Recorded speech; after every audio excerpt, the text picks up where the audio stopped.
नरेंद्र दामोदर दास मोदी, ये एक ऐसा नाम है जिसके बारे में पाकिस्तान में शदीद नफरत पाई जाती है, प्राइमरली ड्यू टू प्रोपेगेंडा। कभी हम उसको चाय वाला कहते हैं, कभी उसको बुचर ऑफ गुजरात कहते हैं और कभी कुछ और। लेकिन सच्चाई यह है कि इस चाय वाले ने इंडिया को उन ऊंचाइयों तक पहुंचा दिया है जिसके बारे में कोई सोच भी नहीं सकता था। 2014 से अब तक नरेंद्र मोदी ने इंडिया को दुनिया की टॉप परफॉर्मिंग इकोनॉमी बना दिया है। अपने विजन की बेसिस पर ही has taken his country to the next level. आज से 10 साल पहले हम लोग अपने इकोनॉमिक और सोशल स्ट्रक्चर को इंडिया से कंपेयर करते थे और हमें लगता था कि शायद हमारे पास कहीं ना कहीं एज भी मौजूद है। लेकिन अगर आप फैक्ट्स पे, स्टैट्स पे और नंबर्स पर नजर दौड़ाएं तो you will get to know कि we are out of the game and we have missed the bus. Pakistan India से बहुत पीछे रह गया है। ब्रिक्स ग्रुप की मीटिंग हुई है जिसे ब्राज़ील, रशिया, इंडिया, चाइना और साउथ अफ्रीका कहा जाता है।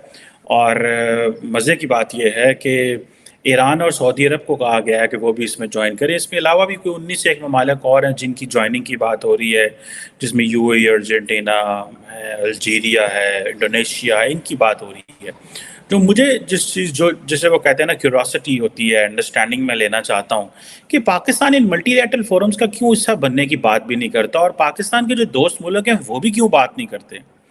इंडिया जो है वो ईरान और सऊदी अरब को तो पसंद करेगा ब्रिक्स में लाना, लेकिन चीन अगर पाकिस्तान का दोस्त है तो हमें वो ब्रिक्स में क्यों नहीं लेके आते। अगर हमें ये पता है कि जो ब्रिक्स है ये जो 5 ममालिक का अलायंस है, तकरीबन 42% ग्लोबल पॉपुलेशन है, 26% दुनिया की जो इकॉनमी इनके पास है। अब ये देखें, अब ये समझते हैं कि ईरान को हमें लेके आना है। देखें रिसेंटली जो चाइना ने एक रोल प्ले किया, किरदार अदा किया कि जी ईरान एंड सऊदी अरेबिया का रप्रोशमा हुआ, और उसमें वो that was shocking for everyone in the western Capitals. But at the same time उससे ये है कि हमारे खित्ते की जो पॉलिटिक्स है वो खुलती हुई नज़र आ रही है। इंडियंस भी उस हवाले से देख रहे हैं कि हमें अपने अलायंसेस इस खित्ते में मज़ीद बढ़ाने हैं। ईरान के साथ वो बड़े अच्छे ताल्लुकात कर रहे हैं, गो कि अभी रिसेंटली एक इंडिया को भी झटका लगा होगा, दुबई ईरान को झटका लगा बिकॉज अफ़गानिस्तान और ईरान के जो बॉर्डर पे जो क्लैशेस हुए वाटर डिस्प्यूट की वजह से। लेकिन मेरा ख्याल है वो चीज़ें हल कर ली जाएंगी। अफ़गानिस्तान थोड़ा असर्ट कर रहा है पाकिस्तान और ईरान के ऊपर, लेकिन इंडिया की जितनी भी सप्लाईज़ है for Afghanistan they are going through Iran. So Iran के पास एक बड़ी इंपॉर्टेंट पोजीशन जो है वो खित्ते में आती जा रही है, और उस हवाले से यही वजह है कि पाकिस्तान ने अभी रिसेंटली एक SRO भी जारी किया है कि ईरान, अफ़गानिस्तान और रशिया के साथ जो है वो हम प्रायोरिटी बेसिस पे जो है वो कारोबार, ट्रेड और ये चीज़ें जो हैं वो होंगी। तो अगर पाकिस्तान का जीडीपी देखें 2014 में तो वो था 244 यानी कि $244 बिलियन, और 2022 का रिपोर्टेड नंबर था $376 बिलियन। सो 2014 से पाकिस्तान की ग्रोथ परसेंटेज रही 54%, जबकि इंडिया की ग्रोथ परसेंटेज रही 138%। अब दोस्तों याद रखें कि जब भी किसी भी मुल्क का जीडीपी बढ़ता है तो लोगों की डिस्पोजेबल इनकम भी बढ़ती है, उनकी सैलरी भी बढ़ती है, जितने पैसे वो महीने में कमाते हैं उसमें इंक्रीज होता है, जिसको कहते हैं GDP per capita.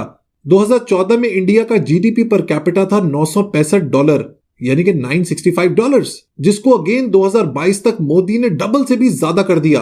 Currently India का जीडीपी पर कैपिटा है $2256। इसका सीधा सीधा मतलब यह है कि अगर 2014 में एक एवरेज इंडियन 50,000 रुपए कमाता था तो इस वक्त उसकी तनख्वाह है 1,16,500 रुपए। That's an increase of 133%, which is excellent. दूसरी तरफ पाकिस्तान का जीडीपी पर कैपिटा 2014 में था $1173, जो 2021 और 22 में हो गया $1505। That's an increase of 28%। कहां 28% और कहां 133%।